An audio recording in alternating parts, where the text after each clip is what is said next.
El boom de las películas para adolescentes.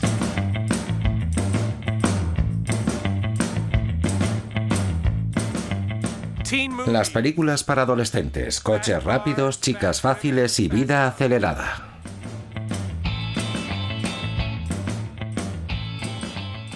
Suelen tratar de padres e hijos en conflicto, de profesores y estudiantes en guerra, e incluso de novios y novias intentando arreglar sus relaciones.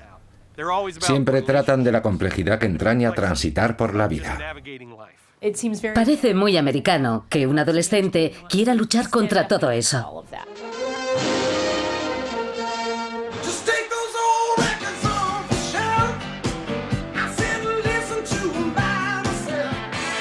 El Club de los Cinco.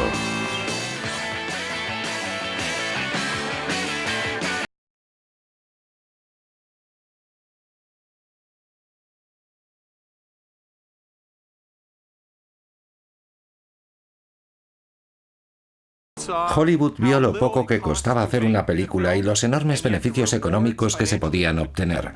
Así que de repente todo el mundo se interesó por las películas baratas para adolescentes. Ya fuese Easy Rider en los años 60, aquel excitante curso en los 70, Risky Business en los 80 o incluso American Pie en los 90. Los adolescentes han sido siempre un gran negocio en Hollywood.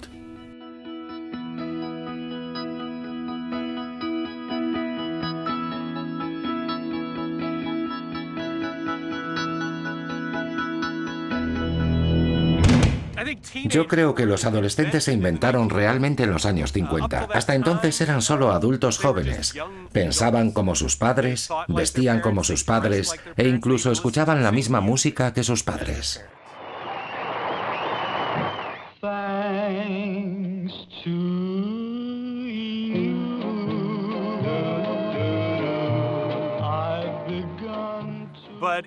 Pero en los años 50 en Estados Unidos de pronto había más dinero, más tiempo, había barrios residenciales, autopistas, había coches y con esos coches llegó cierta libertad. Es un mundo en el que el dinero se gasta alegremente reflejado en las ventanas de los centros comerciales de la periferia donde la gente acude a comprar. Redbook ha estado estudiando centros comerciales porque la gente que creó los barrios residenciales son adultos jóvenes y los centros comerciales están construidos a su imagen y semejanza. Vender a los adultos jóvenes exige un nuevo tipo de mercadotecnia. En Estados Unidos se respiraba un ambiente muy optimista y maravilloso después de la guerra, porque los hombres y mujeres que habían servido en el frente habían regresado. Había muchas fábricas, mucho trabajo. Se estaba viviendo un gran boom industrial, se creaban familias, por eso se llamó el baby boom.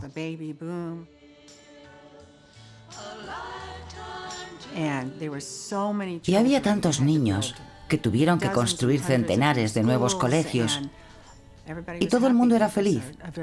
Fue un periodo muy próspero y muy optimista. Fue una época maravillosa en Estados Unidos.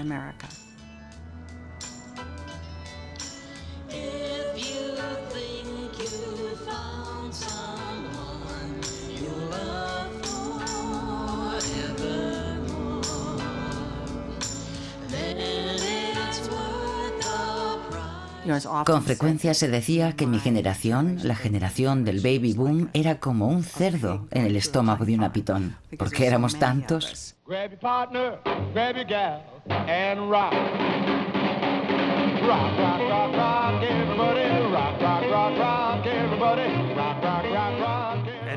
Así que en los años 50 los adolescentes emergieron como una nueva especie, por así decirlo.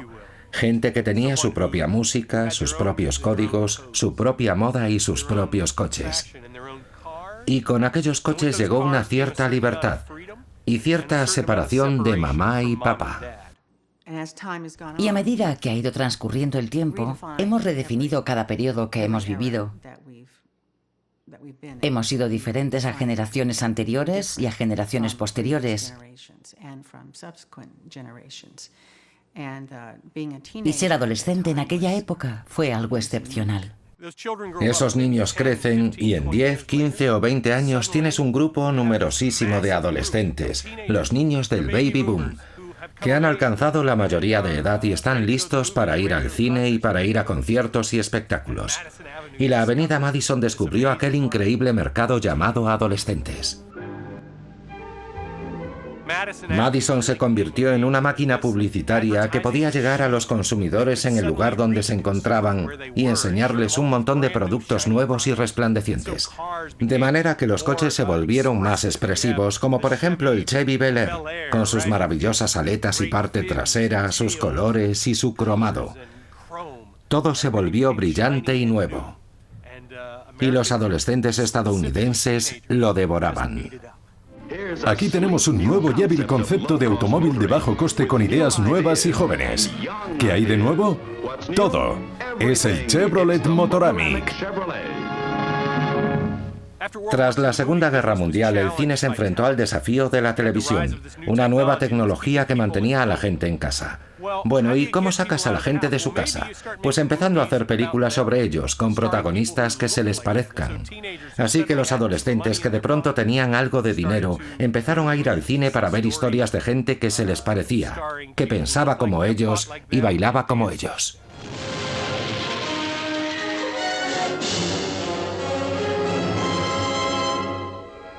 You know what kind of drunken brawls those parties turn into. It's no place for kids. A minute ago you said you didn't care if he drinks. He said a little drink. You're tearing me apart! What? You say one thing, he says another, and everybody changes back again! La primera película para adolescentes fue probablemente Rebelde sin causa. James Dean luchando contra su padre, luchando contra su identidad. Tiene amigos como Platón, que están confusos y luchan contra ellos mismos. Y Natalie Wood encarnando un ideal femenino. I love you, Jim. I really mean it.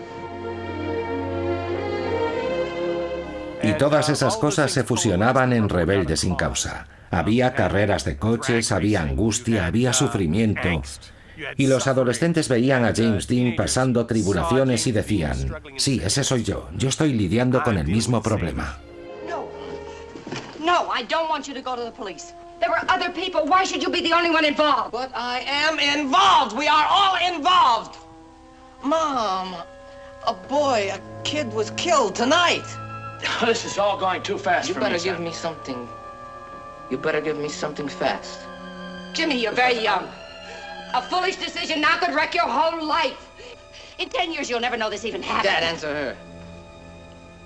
Stand up!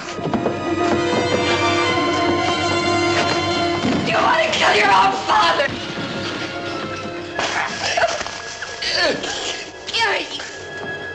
Durante la Segunda Guerra Mundial, los estadounidenses querían cierto tipo de héroe de guerra, alguien como John Wayne.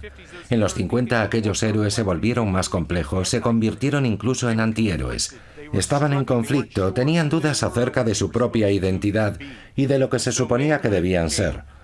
Así que la virilidad empezaron a simbolizar la gente como James Dean, Marlon Brando, personajes un tanto huraños que cuestionaban la vida y no estaban seguros de si querían formar parte del sistema americano.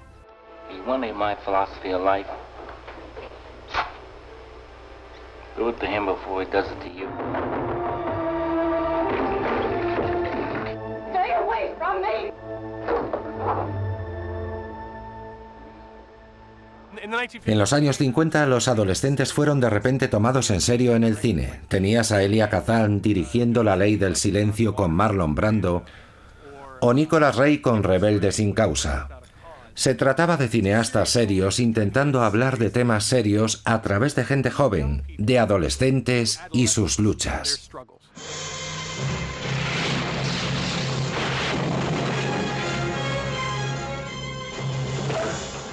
Lo interesante de Semilla de Maldad es que se empieza a tratar el tema de la delincuencia adolescente, que era algo que la gente no había visto antes.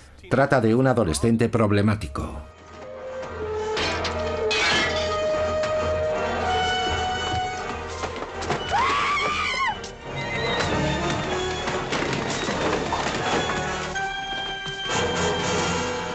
Y con un adolescente como Sidney Poitier tienes un retrato sobre la fortaleza en un barrio marginal. Se empieza a percibir la llegada de los años 60, los derechos civiles, la complejidad de una sociedad que está cambiando. Todo eso lo vemos con Semilla de Maldad y las películas sobre adolescentes. Y aquí tenemos la fiesta del rock and roll de Alan Freed.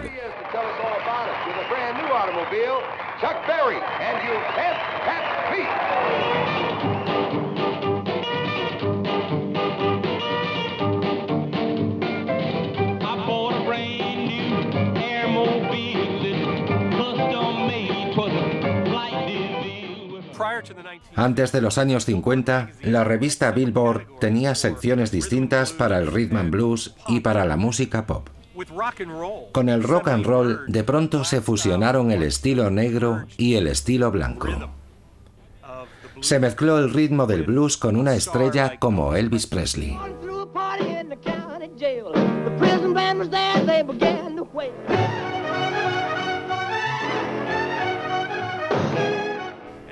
Era una mezcla de lo blanco y lo negro, y el público era también mixto. Sí, conocéis a este joven. Habéis oído hablar de él más que de cualquier estrella actual del mundo del espectáculo. Vince Everett, interpretado por Elvis Presley, era un chico duro de barrio que se volvía todavía más duro debido a la influencia de su compañero de celda. El rock de la cárcel es la sorprendente y exitosa historia de este rebelde con una voz que sacudió al mundo.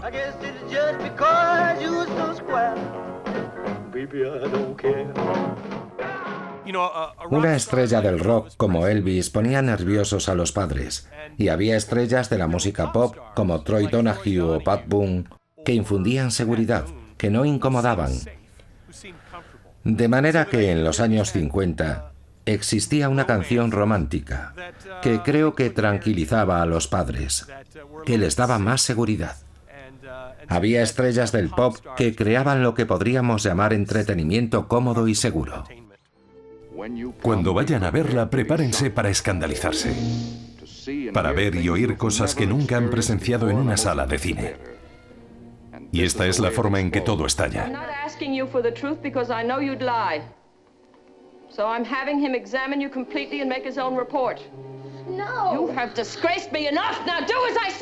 Father, I haven't done anything wrong. I've been a good girl. I haven't done anything wrong.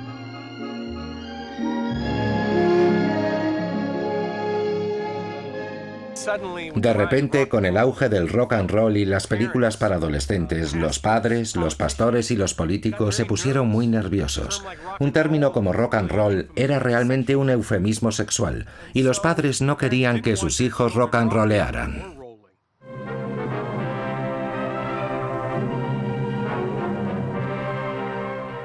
De repente los políticos se preocupan por los adolescentes. Estaba la comisión Kefauver y estaba Edgar Hoover interviniendo en plan, ¿qué escuchan estos chicos? ¿Qué clase de mensajes se están comunicando? Era como si el temor al comunismo se hubiera traspasado al rock and roll. La gente quería saber, ¿qué escuchan estos chavales? ¿Qué están haciendo? Hey Johnny, big shot. Are you trying to make the headlines? Take a lead, hard man. I'll teach you how to drive. La gente recuerda los años 50 como una época inocente, pero las películas eran un tanto obscenas. Con el auge del autocine, de repente tenías películas de bajo presupuesto que hablaban de coches rápidos y mujeres fáciles. Películas como High School Confidential, en la que adultos seducen a jóvenes, o delincuentes compitiendo en carreras de coches en Rebelde sin causa. Tenías a Marlon Brando en Salvaje, donde le preguntan, ¿contra qué te rebelas? Y él dice, ¿qué me ofreces?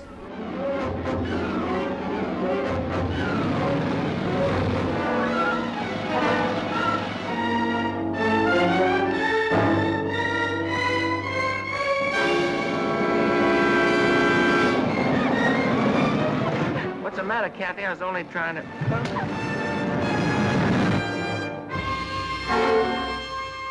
Cuando ves pósters de películas de los años 50, algunos son muy obscenos. Apelan a este tipo de intereses lascivos. Son sensacionalistas.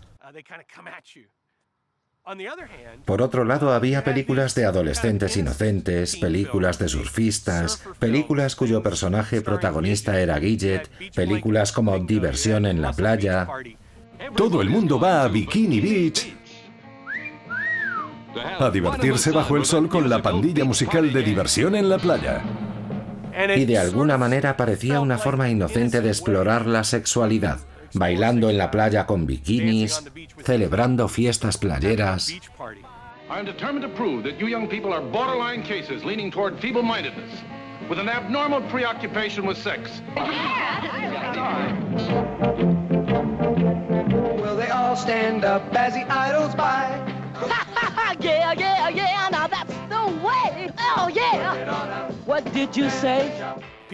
La gente nunca había vivido algo así, pero cuando vieron las playas de California del Sur, cuando vieron a Gidget sobre las olas de Malibú, creo que cientos, incluso miles de adolescentes de todo el mundo, de repente despertaron y dijeron, yo podría hacer eso, yo podría estar ahí. Y nació una especie de boom surfero.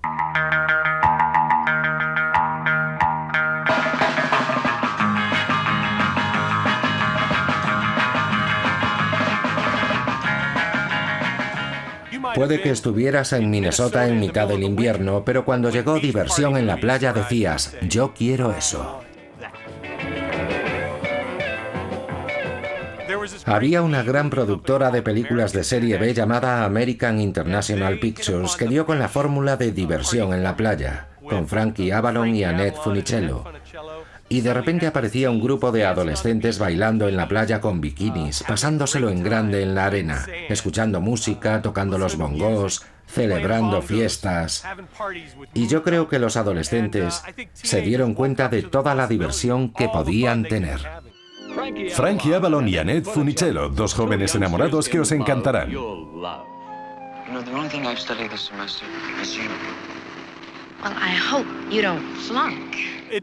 En ese tipo de películas tenías a jóvenes como Frankie Avalon, que siempre están buscando chica, y por otro lado tenías a Annette Funicello, que creció en el programa televisivo Mickey Mouse Club.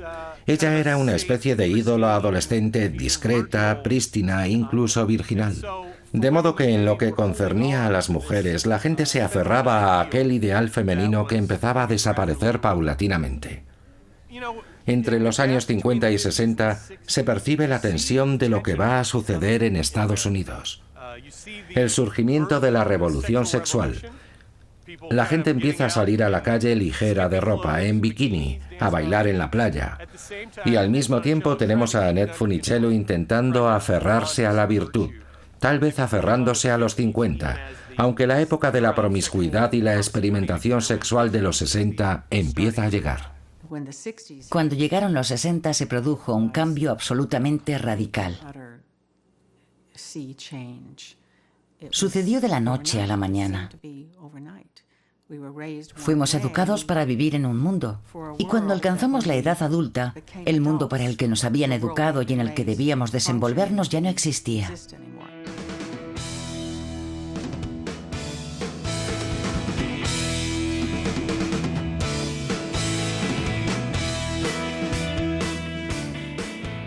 Había gente que protestaba contra la guerra de Vietnam. Luego había gente que experimentaba con drogas, gente que se había fugado de casa. Fue un gran momento de exploración y experimentación. No creo que se haya producido nunca un cambio así en la sociedad tan rápido. Pareció suceder de la noche a la mañana. Yo era una chica que quería ser actriz, más bien conservadora, y de repente todas llevábamos minifaldas y abalorios y flores en el pelo. Éramos hippies y todo eso sucedió de la noche a la mañana. Todo cambió en Estados Unidos muy rápido. La música, el cine, la moda, la política, la gente joven, todos los asesinatos, los disturbios, y todo cambió con la guerra de Vietnam. Fue un periodo muy volátil para vivir y crecer en Estados Unidos. Y el mundo en el que yo había crecido y en el que había sido educada ya no existía. Antes de todo aquello, mis padres escuchaban a Frank Sinatra, Jimmy Dorsey, a las grandes bandas, luego a las bandas de lounge y de Las Vegas. Y luego llegaron los Beatles y los Rolling Stones, y la invasión británica y Led Zeppelin.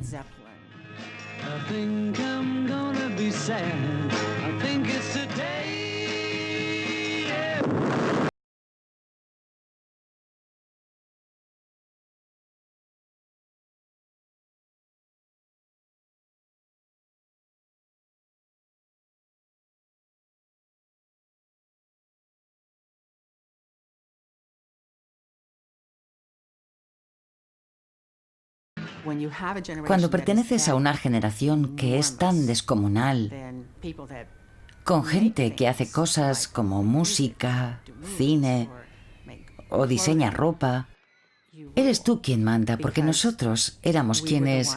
Bueno, nosotros no ganábamos el dinero, lo ganaban nuestros padres, pero nosotros lo gastábamos. El que las películas para adolescentes hayan sido tan preponderantes es porque producirlas es muy barato y asequible.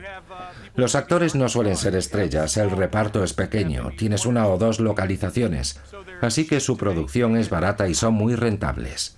Los cineastas independientes de los años 50 comprendieron eso, el poder de las películas de autocine y el poder de los adolescentes como consumidores.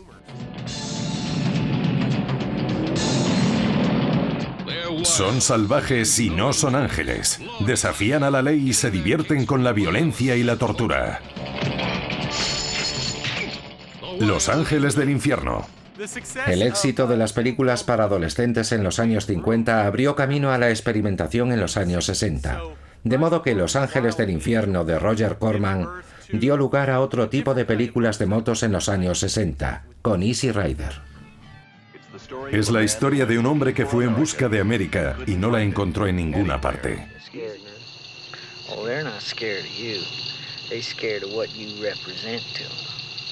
Amen. Oh, we represent to them, man, as somebody who needs a haircut. Oh, no. What you represent to them is freedom. What the hell's wrong with freedom, man? That's what it's all about. El éxito de Easy Rider abrió las puertas a una nueva generación de cineastas. Y todo el mundo que había estudiado en una escuela de cine y tenía barba, de pronto era contratado. Así que veías a gente como Francis Ford Coppola teniendo su oportunidad, George Lucas haciendo sus primeras películas, o a Steven Spielberg de repente, incluso siendo aún un adolescente, teniendo la oportunidad de hacer una película. Era una generación de cineastas totalmente nueva, y por consiguiente una generación totalmente nueva de actores como yo, que tuvieron la oportunidad de trabajar en películas en un periodo histórico y de transición. Antes de eso estaban Doris Day y Rock Hudson, que hacían unas películas maravillosas y yo disfruté de ellas. Pero todo cambió cuando llegamos nosotros. Hello, darkness, my old friend. I've come to talk with you again. Hey, there's the award-winning scholar. We're all very proud of you, Ben. How are you, track star? What are you going to do now? I was going to go upstairs for a minute. Oh, I meant with your future, your life. Well, that's a little hard to say. Because a vision softly creeping. Cuando llegan los 60 tienes diferentes tipos de héroes adolescentes. Tienes a Benjamin en El Graduado. Está como perdido, desorientado. Y creo que muchos adolescentes de los años 60 se identificaron con él y dijeron: no estoy seguro de si quiero entrar en la red corporativa. ¿Existe alternativa a lo artificial?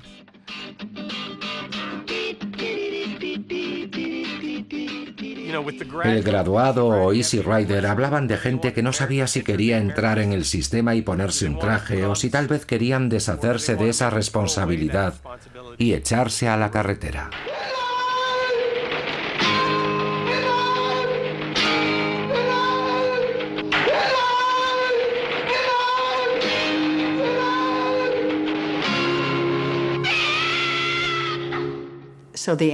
Así que el antihéroe empezó a ser más popular que el héroe. Aunque generaciones anteriores, porque cuando miras atrás y te fijas en Paul Newman y Robert Redford, eran unos hombres guapísimos, súper atractivos, pero pertenecían a una generación diferente. En contraposición a Dennis Hopper, Warren Oates, había muchísimos. Eran peculiares, diferentes, inusuales, pero se convirtieron en los protagonistas del cine de la época. 1, 2, 3 o'clock, 4 o'clock, rock. 5, 6, 7 o'clock, 8 o'clock, rock. 9, 10, 11 o'clock, 12 o'clock, rock. We're gonna rock around the clock tonight. What did you say? Someone wants me. Someone roaming the streets wants me. Con la generación de la escuela de cine, Coppola, Lucas y Spielberg, de pronto tenías a gente joven haciendo películas para gente joven. Y es interesante cómo George Lucas marca el principio de las películas nostálgicas. American Graffiti, hecha en los 70, mira hacia atrás y formula la pregunta: ¿dónde estabas en el 62? American Graffiti. ¿Dónde estabas en el 62? Lucas revisita su propia vida de adolescente en Modesto, California, conduciendo automóviles por las calles comerciales la noche de despedida del instituto, antes de que los chavales tomen caminos diferentes. American Graffiti retrocede a una época anterior a la guerra de Vietnam. Se ha mantenido cierta inocencia y Lucas recupera lo mejor de los años 50 y 60, antes de que las circunstancias se volvieran oscuras y complejas. Los 60 fueron una década oscura en la historia estadounidense. Con la guerra de Vietnam, el idealismo americano de pronto se desvaneció. Y por consiguiente, los cineastas creo que comenzaron a mirar hacia atrás con nostalgia, a la inocencia de los años 50. John Milius, que había estado en la guerra de Vietnam, vuelve a los años 50 con El Gran Miércoles. Y celebra una época en la que la ola épica era lo único que suponía un desafío para la gente. No tenían que afrontar una guerra, no tenían que afrontar disturbios raciales, turbulencias económicas. Podían concentrarse realmente en la ola.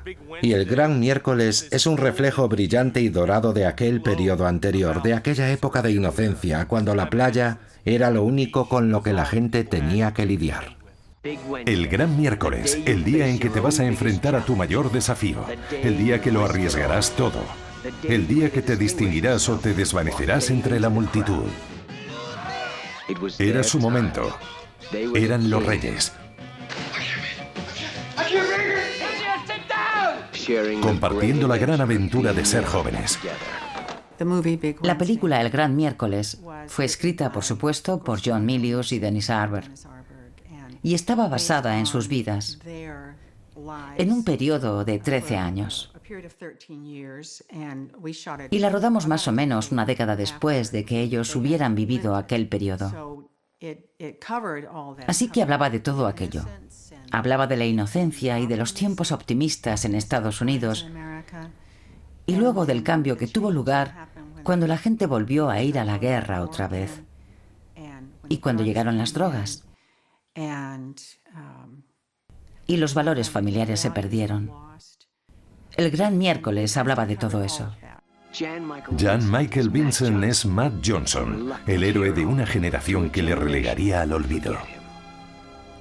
Billy Katt es Jack. Él fue el primero en aceptar sus responsabilidades. Gary Busey es Leroy, el masoquista, un estudiante muy aplicado en el arte de ser un insensato. El Gran Miércoles, la historia de una generación, de todas las generaciones. Crecer, independizarse, cambiar. Algunos se casan, otros mueren, otros buscan un nuevo lugar. No era una película de surf. Era una película sobre la amistad, el honor, la integridad y la lealtad. La historia de 5 personajes que hacen un recorrido vital juntos. Y así fue la vida de John y Dennis.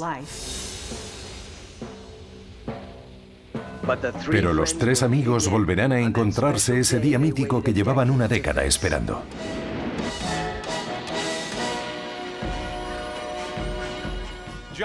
John Milius idealiza la época de las películas de playa y rinde homenaje a la inocencia de aquella época sin dejar de mirar atrás, consciente de que ese tiempo está a punto de pasar. Y frente a la incertidumbre del futuro, El Gran Miércoles es como un último y maravilloso destello antes de la pérdida de la inocencia. Ha llegado el momento de la verdad, el momento de decidir. Y Matt, Jack y Leroy tendrán que enfrentarse al día del juicio, el gran miércoles.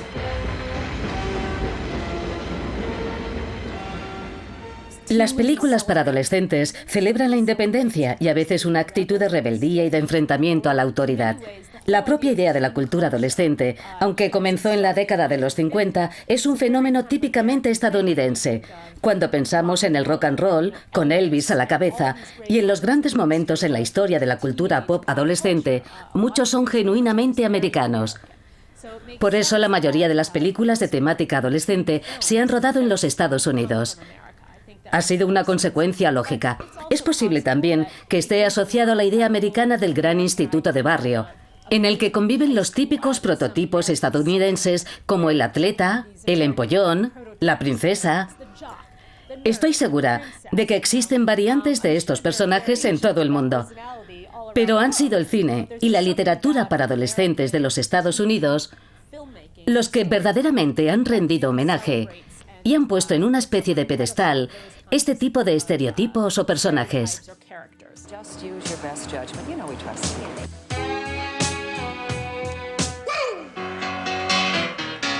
A good time, Joel. In the privacy of your own home. Just take those old records off the shelf. Doesn't anyone want to accomplish anything, or do we just want to make money? Make money. A lot of money. Hay momentos para ser prudentes y momentos para hacer negocios arriesgados. Risky Business es un retrato interesante de la era Reagan. Es como un manual sobre cómo progresar, sobre cómo obtener dinero. Y en cierto modo anuncia la ambición sin escrúpulos que caracterizará la década de 1980. El personaje de Tom Cruise roza la ilegalidad. Funciona como una especie de chulo para conseguir el acceso a una universidad de la Ivy League. Es algo bastante turbio. En cierto modo anticipa algunos de los problemas que veremos en Wall Street, donde los poderosos están dispuestos a saltarse ciertas reglas para lograr sus objetivos. Risky Business retrata a un adolescente de corte distinto al habitual. Es listo, tiene una faceta algo oscura, es un poco más astuto y está dispuesto a asumir riesgos a cambio de contraprestaciones económicas. Hay un gran momento en la película en el que Tom Cruise se desliza junto a la barandilla con sus gafas Ray-Ban y sin pantalones, mientras canta Old Time Rock and Roll. Hay un cierto vínculo con la década de los 50, pero ahora la época y la música de rock and roll son muy distintas. Todo es más oscuro, más arriesgado y más peligroso. Pero es interesante ver cómo las tensiones del rock and roll de los 50 fueron reintroducidas en los 80 con Footloose. Es el nuevo rey de la ciudad y la música está de su lado. Footloose.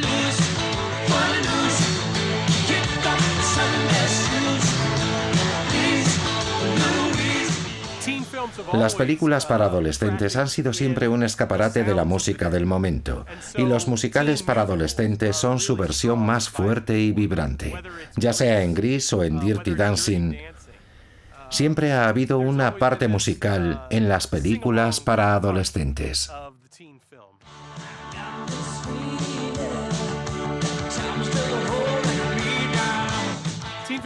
Este tipo de películas ha hecho un gran trabajo incorporando música en películas como Semilla de Maldad o Una rubia en la cumbre, y en musicales como Grease o Dirty Dancing. Todas rinden homenaje a la unión de los adolescentes. En Footloose hay un párroco al que le molestan los bailes de los adolescentes. Los padres han visto siempre el rock and roll un poco peligroso e inquietante, y creo que estas películas siempre han explorado muy bien esa faceta.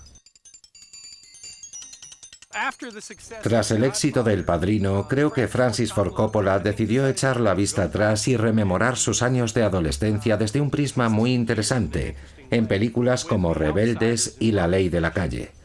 Rodó ambas en blanco y negro, lo que las impregnó de una atmósfera de nostalgia de la inocencia del pasado. Rusty James. Biff Wilcox looking for you, Rusty James. I'm not hiding. He says he's gonna kill you, Rusty James.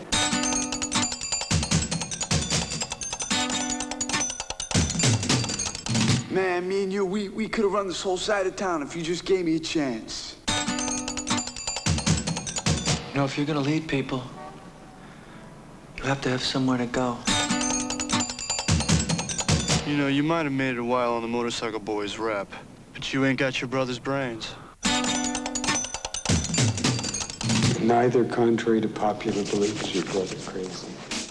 Y además reunió un reparto increíble en el que introdujo a nuevas estrellas, actores como Patrick Swayze y Tom Cruise, que más tarde se convertirían en grandes figuras de la gran pantalla. Rebeldes.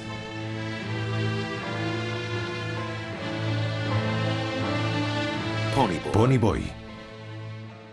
Un aspecto muy interesante de las películas para adolescentes de los años 80 fue el debut en la pantalla de muchas estrellas de Hollywood actuales, como Tom Cruise o Rob Lowe. Hay multitud de ejemplos de actores que son grandes estrellas en la actualidad que hicieron su debut en esas películas de los 80. La novela clásica de S.E. Hinton es llevada a la pantalla capturando toda la intensidad, toda la pasión, todas las emociones de la juventud. Rebeldes. Dirigida por Francis Ford Coppola. Cuando pensamos en aquellas películas, enseguida nos viene a la memoria el Brat Pack, ese grupo de actores que participaron en muchas películas para adolescentes de la década de los 80. El término Brat Pack apareció por primera vez en un artículo en la portada del New York Magazine en 1985.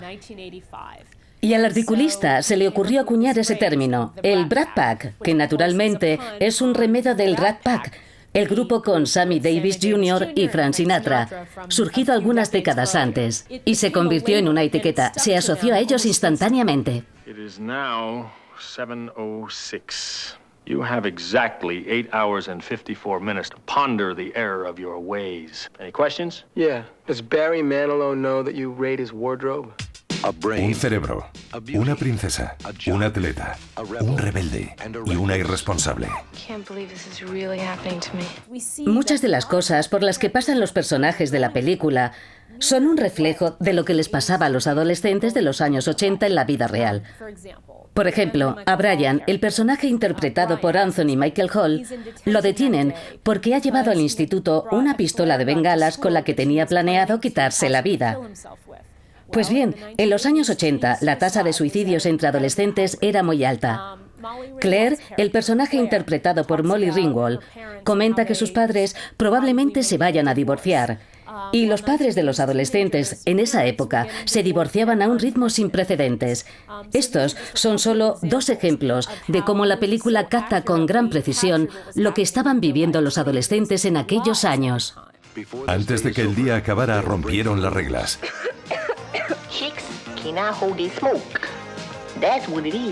Desnudaron sus almas. Asumieron riesgos. Y se tocaron el uno al otro de una forma que nunca soñaron posible. Pero sus vidas cambiaron para siempre. Sin embargo, en un sentido más amplio, lo que captó fue la angustia que sintieron los adolescentes de aquella generación. Eran los adolescentes de la generación X, es decir, los hijos y los hermanos pequeños de los baby boomers. Y los baby boomers pertenecían a una generación asombrosa, una generación que había cambiado el mundo. Pero la estela que dejaron no era fácil de seguir. De modo que estos adolescentes de los 80 vivieron a la sombra de los baby boomers. Y como consecuencia, los adolescentes de los 80 fueron con frecuencia un grupo olvidado e incomprendido. Tuvieron la suerte de que la guerra de Vietnam ya había terminado y no tenían que preocuparse por alistarse. A la mayoría les tocó vivir un periodo tranquilo y pacífico en Estados Unidos, a diferencia de la época de Vietnam. Así que tuvieron la suerte de disfrutar de un tiempo tranquilo y apacible. Sin embargo, eso no significa que sus vidas fuesen fáciles. Había muchos otros problemas, y eso es lo que convirtió a John Hughes en un cineasta tan importante y especial. Cuando comenzó a rodar sus películas, allá por los años 80, fue realmente la primera vez que el cine se tomaba en serio a los adolescentes y sus problemas. Y él fue el pionero, el primero en plasmar toda esa temática en el cine. This is the single worst day of my entire life. La historia de una chica que sale con un chico que la está volviendo loca. Y está colada por un chico que la hace enloquecer. Do you know Samantha Baker? Kids are looking at me a lot. Maybe she's retarded. Nothing could shock me anymore. Underpants. Can I borrow your underpants for 10 minutes? Los elementos de las películas para adolescentes mantienen una extraordinaria similitud a lo largo de las décadas. Siempre están los adolescentes, los profesores, siempre están conduciendo, siempre hay coches, y el escenario cambia muy poco, puede variar del autocine al centro comercial. Y siempre está el personaje del atleta y las animadoras y los chicos guays y los empollones un poco al margen. Pero también se refleja la diferencia entre chicos ricos y pobres. Uno de los grandes temas que suelen explorar estas películas es la diferencia de clases. Y lo que siente, por ejemplo, una chica humilde enamorada de un chico rico, como ocurre en la película La chica de rosa.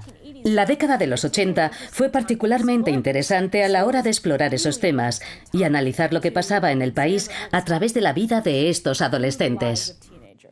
I just think it's stupid, you know, it's pointless. What's a big deal? I like her. What his friends think shouldn't make any difference. Yeah, but it's not just his friends. It's my friends, too. It's everybody. You can't do this and respect yourself. He asked me out, and I like him. I personally wouldn't trash a friendship over it. I mean, you like him, he likes you. It's worth it. The girl was, is, and will always be nada. He's gonna use your ass and throw you away. Joel Schumacher hizo por la juventud lo que John Hughes por la adolescencia. En San Telmo, punto de encuentro, supo centrar el tema y explorar el drama inherente a esa etapa de la vida.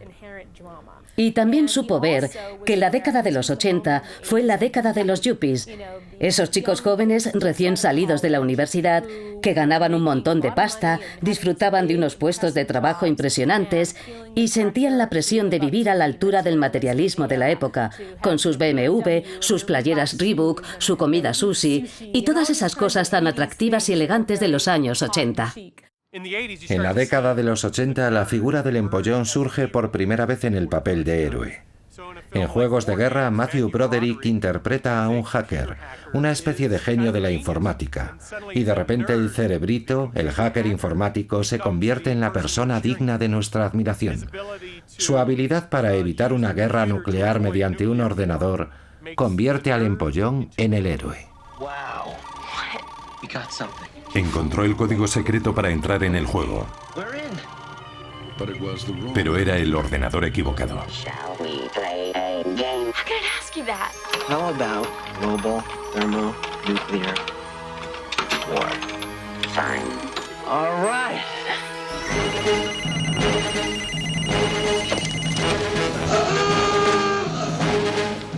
What the hell? They're trajectory headings for multiple impact re-entry vehicles. What's that mean? I don't know, but it's great. Juegos de Guerra. Shall we play? La década de los 80 fue la del surgimiento del ordenador personal, y los que sabían programar ordenadores se convirtieron de repente en las personas más ricas de los Estados Unidos. Gente como Bill Gates y Steve Jobs se convirtieron en ejemplos a seguir, y el cerebrito pasó de repente a ser la persona que asumía el papel de modelo, de triunfador.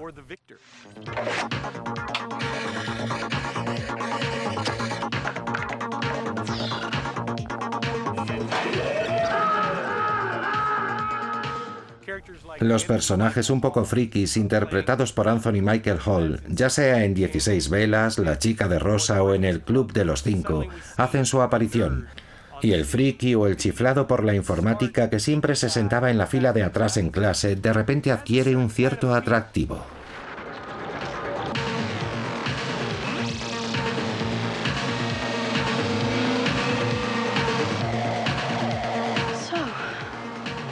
What would you little maniacs like to do first?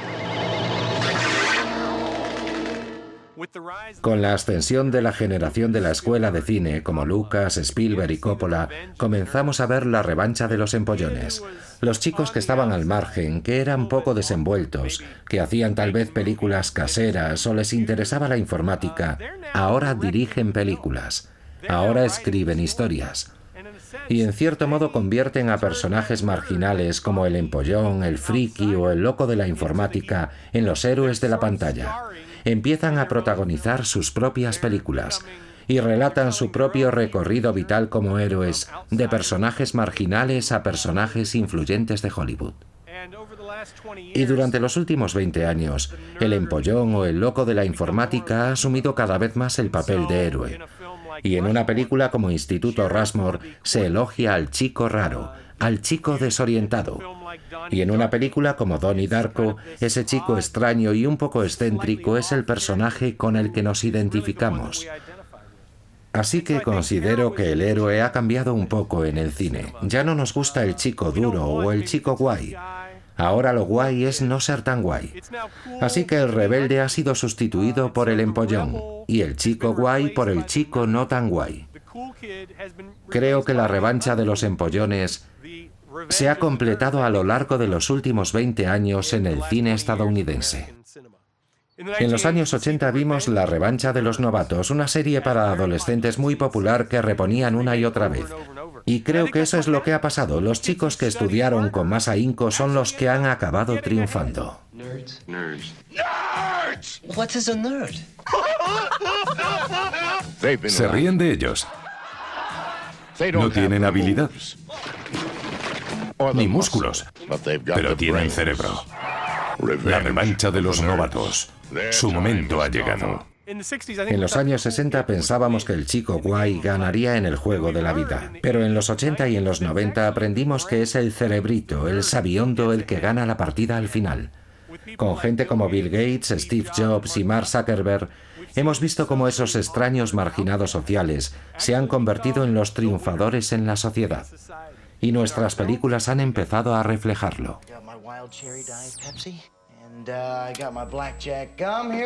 And I got that feeling. Yeah, that familiar feeling that something rank is going down out there. Check this out. What is it? It's this guy. He's got a pirate radio station. His name is Happy Harry Hardon. So who is he? These damn tapes keep popping up all over the place. They were playing this one out in the alcove. Dear Hard Harry, do you think I should kill myself? One of our students, Malcolm Kaiser, took his own life. This radio person is the whole problem. And state and local officials still have little idea of the identity of the so-called Hard Harry. You are him. Then why not do something crazy? It makes a hell of a lot more sense than blowing your fucking brains out. Estas películas influyeron en los directores de cine actuales cuando eran adolescentes. Sé que John Hughes influyó mucho en Judd Apatow. Y este siempre habla de lo importante que fue para él aprender a través de las películas de John Hughes cómo combinar momentos llenos de dramatismo y seriedad con momentos de comedia ligera, todo en la misma película. Y creo que la saga Crepúsculo tiene mucho en común emocionalmente con estas películas de John Hughes de los años 80, ya que se trata el amor adolescente con la misma seriedad, pasión e intensidad. De modo que hoy muchos de los directores de Hollywood, entre los 30 y los 40 años, crecieron muy influenciados por las grandes películas para adolescentes de los 80. Es interesante cómo en las películas de Adam Sandler o en las de Judd Apatow vemos un atraso en el desarrollo. Vemos adultos que siguen actuando como adolescentes. Supongo que es esa generación de adultos americanos que quiere aferrarse a la adolescencia, que no quiere crecer, ser responsable.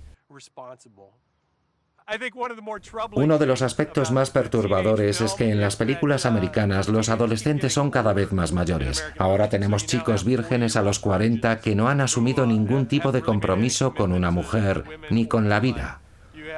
Y películas como Un lío embarazoso, en la que un joven se ve finalmente obligado a comportarse como un hombre. Estamos ante una generación de adultos muy diferentes en América. Y hoy en series televisivas como Glee se dan todos estos elementos. Hay animadoras, atletas, hay un coro de personajes un poco sabiondos, y todos se enfrentan a los mismos problemas, con la única diferencia de que Glee añade el elemento de la homosexualidad y lo coloca bien a la vista para expresar la idea de que en un instituto cabe todo el mundo. Glee toma todos los elementos de las películas para adolescentes y los adapta a la televisión. Son los mismos personajes de siempre, pero combinados de una manera diferente. Toma elementos de películas como Gris o Diversión en la playa y los combina con películas del estilo del Club de los Cinco y todas las tensiones que sienten los personajes. El sentimiento de soledad, pero al mismo tiempo una actitud de solidaridad hacia los otros miembros del grupo.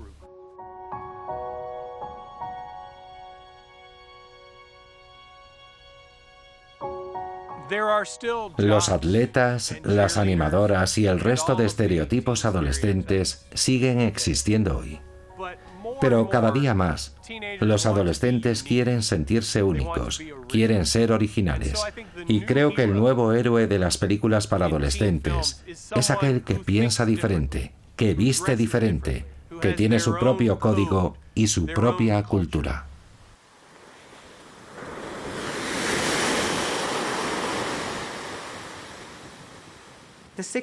En las décadas de 1960 y 1970, pese a todas sus turbulencias, sus vicisitudes y sus tragedias, hubo también momentos realmente gloriosos, y me alegro mucho de haber formado parte de todo aquello, porque yo estuve allí. Y tanto cuando era niña como cuando fui adolescente y luego mujer, tuve la suerte de vivir momentos maravillosos. Everybody, rock, rock, rock, rock, everybody. You rock it and you rock it and you rock it around.